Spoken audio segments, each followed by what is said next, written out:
স্বৈরাচার বিগত 16 বছরে কিভাবে পরতে পরতে দেশকে ধ্বংসের দ্বার প্রান্তে নিয়ে গেছে।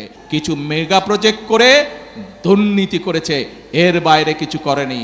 যে সময় বিএনপি এই 31 দফা দেশের সামনে, জনগণের সামনে উপস্থাপন করেছিল, আর কোন রাজনৈতিক দল, বিএনপি ছাড়া অন্য রাজনৈতিক দল সংস্কারের শব্দটিও তখন উচ্চারণ করেনি, স্বৈরাচারের ভয়। মনে আছে আপনাদের বিএনপির 31 দফা সংস্কার কর্মসূচি? মনে আছে? এই কর্মসূচি আমরা দেশের মানুষের সামনে উপস্থাপন করেছি। যে সময় বিএনপি এই 31 দফা এই সংস্কার প্রস্তাব বিএনপি দেশের সামনে, জনগণের সামনে উপস্থাপন করেছিল, বাংলাদেশের আর কোন রাজনৈতিক দল, বিএনপি ছাড়া অন্য রাজনৈতিক দল সংস্কারের শব্দটিও তখন উচ্চারণ করেনি, স্বৈরাচারের ভয়।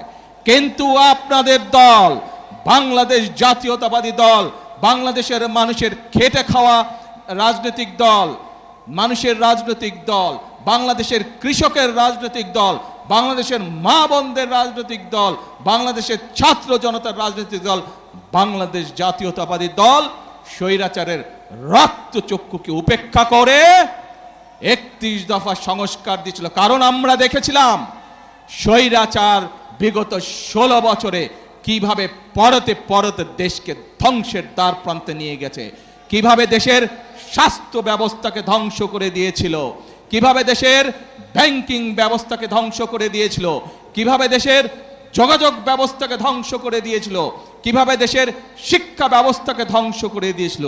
কিছু মেগা প্রজেক্ট করে দুর্নীতি করেছে, এর বাইরে কিছু করেনি। 5 তারিখের স্বৈরাচার পালিয়ে যাবার পরে যে অন্তর্বর্তীকালীন সরকার আসলো, সেই অন্তর্বর্তীকালীন সরকার এসে সংস্কার কমিশন গঠন করলো। সেই সংস্কার কমিশনে আপনাদের পক্ষ থেকে, জনগণের পক্ষ থেকে বাংলাদেশ জাতীয়তাবাদী দল তার মতামত উপস্থাপন করেছে। আমরা সব সময় বলি, আমরা যা করব স্বচ্ছভাবে করব, কোনো লুকোচুরি নেই। আমরা আমাদের প্রস্তাবনা সেই অন্তর্বর্তীকালীন সরকারের সংস্কার কমিশনে উপস্থাপন করেছি। হ্যাঁ, গণতন্ত্রতে মতের পার্থক্য থাকবে, সব কিছুতে যে আমি এগ্রি করব, একমত পোষণ করব এমন কোনো কথা নাই। সেখানে কতগুলো বিষয় দ্বিমত পোষণ করেছি অন্য অন্য দলের সাথে, এবং সেই মিটিং থেকে বেরিয়ে এসে আমরা জনগণের সামনে, দেশের মানুষের সামনে পরিষ্কারভাবে তুলেছি আমরা যে কোন কোন বিষয়ে আমরা একমত এবং কোন কোন বিষয়ে আমরা দ্বিমত পোষণ করি।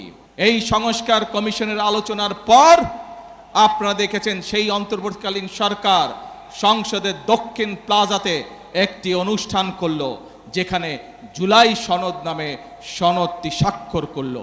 বিএনপি স্বাক্ষর করেছে, তারপরে আরো বিএনপির সাথে লাইন দিয়ে আরো কিছু দল স্বাক্ষর করেছে।